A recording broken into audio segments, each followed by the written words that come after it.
Tu es prête? Oui. On parle tendance vestimentaire ce matin avec notre spécialiste sur On est c'est Déborah Villot. Bonjour Déborah. Bonjour Fred. On parle de tendance accessoires. Exactement, les accessoires. Les accessoires, il faut vraiment partie de notre style. Il faut oser les intégrer parce que c'est ce qui va amener la petite touche en plus. L'accessoire, c'est quoi? C'est bijoux? Accessoires, c'est bijoux, sacs, chaussures. C'est vraiment tout ce qui regroupe ce qu'on rajoute, ce qu'on se met sur nous en fait, ce qu'on se rajoute.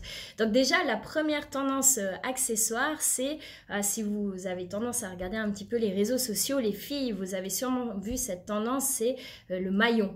La petite chaîne qui ressemble à un maillon en fait, que ça soit argenté ou doré, on la retrouve partout. Que ça soit en lanière de sac à main, que ça soit sur une chaussure sur le dessus des petits maillons, que ça soit même intégré dans des habits. On a des fois des encolures avec les maillons qui font le tour pour donner l'effet chaînette en fait, l'effet je porte un bijou sur mes vêtements. Donc ça c'est vraiment la première tendance. La deuxième tendance de cette année, c'est la ceinture. On porte large la ceinture cette année, c'est super. On l'a vu pour aller avec cette fameuse robe chemise. Ça met en valeur vraiment la silhouette, c'est quelque chose de super. Ensuite, on a dans les bijoux, on a tout ce qui est bague un petit peu imposante.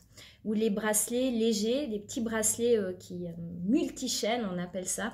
Les bracelets de même famille qu'on porte au poignet. Donc plein de petits bracelets différents qui ont une thématique similaire. Des fois, on a beaucoup cette année une petite lune, une étoile, ou alors des objets de voyage, le globe, un petit avion. On a beaucoup des choses comme ça qui font penser à le côté évasion, donc ça c'est très tendance. Après ce qu'on a aussi c'est les monoboucles d'oreilles. Donc maintenant ce qui se porte en fait c'est plus d'avoir des deux côtés des mêmes oreilles, la même boucle d'oreille, c'est de porter tout d'un coup une plus longue, une plus courte, mais qui reste dans une même thématique. Et mélanger même le doré et l'argenté, c'est quelque chose qui est très sympa. On a toujours les chapeaux en été, donc ça c'est quelque chose que si vous avez une tête à chapeau, osez les mettre, c'est sympa, chapeau ou casquette. Le sac oversize, toujours pratique pour l'été parce qu'on peut mettre tout notre trafi dedans, c'est magnifique. Évitez de le prendre transparent parce que souvent on a vraiment beaucoup de choses, les filles, c'est un peu la galère.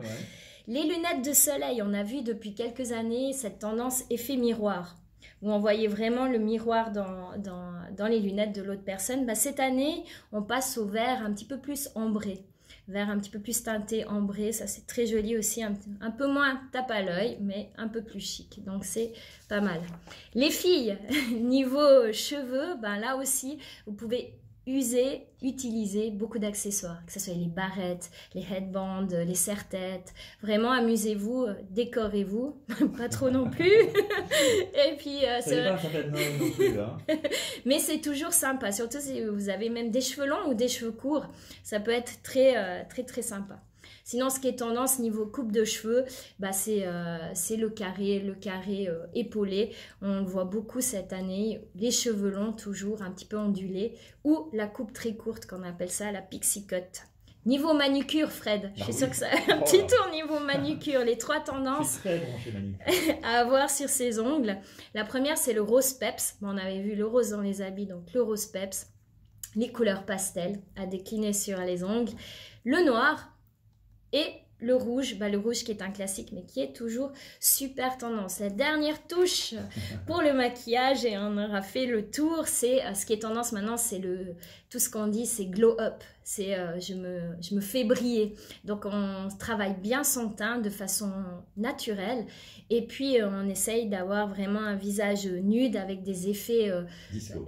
Non, pas disco, en dessous du disco. Pas trop brillant, mais effet tellement bonne mine, effet teint de pêche en fait. C'est ça qui est très tendance. Bon, c'est top, j'espère que vous avez tout noté, hein, une fois de plus. Parce qu'elle vous en a donné des infos, Déborah Villot. Merci beaucoup. Merci Fred. À bientôt. À bientôt.